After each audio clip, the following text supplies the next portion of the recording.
பெங்களூரில் உள்ள தனியார் பள்ளி ஒன்றில் 7ஆம் வகுப்பு பாடப்பிரிவில் நடிகை தமன்னா குறித்த பாடம் சேர்க்கப்பட்டது சர்ச்சையை ஏற்படுத்தி உள்ளது. கல்வி பாடசாலையில் கவர்ச்சி நடிகை தமன்னாவுக்கு என்ன வேலை?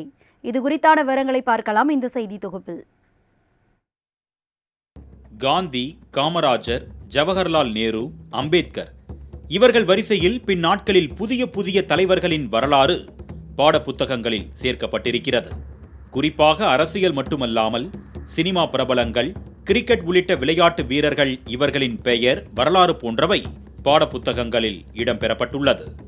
ஆனால் கர்நாடக மாநிலத்தில் 7ஆம் வகுப்பு பாடப்புத்தகத்தில் கவர்ச்சி நடிகை தமன்னா குறித்த பாடம் இடம்பெற்றிருப்பது இந்திய அளவில் பெரும் சர்ச்சையை ஏற்படுத்தியுள்ளது.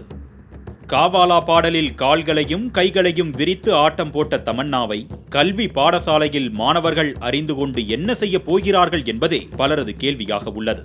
தமிழில் கேடி படத்தின் மூலம் அறிமுகமான தமன்னா வியாபாரி, கல்லூரி, படிக்காதவன், அயன், பையா, சுறா, சிறுத்தை, வேங்கை, வீரம் உள்ளிட்ட பல திரைப்படங்களில் கதாநாயகியாக நடித்து இளைஞர்களின் இதயங்களை கவர்ந்தார். தேவி, பாகுபலி உள்ளிட்ட படங்களில் கவர்ச்சி காட்டி நடித்த தமன்னா சமீபத்தில் ஜெயிலர் படத்தில் காவாலா பாடல் மூலம் இளைஞர்களை கிறுகிறுக்க வைத்தார். மேலும் சில நாட்களுக்கு முன்பு வெளியான அரண்மனை 4 படத்திலும் அச்சோ அச்சோ பாடலுக்கு தாராள கவர்ச்சி காட்டி தன் மார்க்கெட்டை சரியவிடாமல் காத்துக்கொண்டார். இந்நிலையில் பெங்களூருவில் உள்ள சிந்தி என்ற தனியார் பள்ளியில் 7ஆம் வகுப்பு பாடப்புத்தகத்தில் சிந்த் பிரிவினைக்கு பிறகு இந்திய மக்களின் வாழ்க்கை என்ற பாடத்திட்டத்தின் கீழ் தமன்னா குறித்து சில விவரங்கள் குறிப்பிடப்பட்டது. தமன்னா பிறந்த தேதி, அவர் நடித்த படங்களின் விவரம், இவற்றுடன் தமன்னாவின் நடிப்பு பற்றியும் இடம்பெற்றுள்ளது.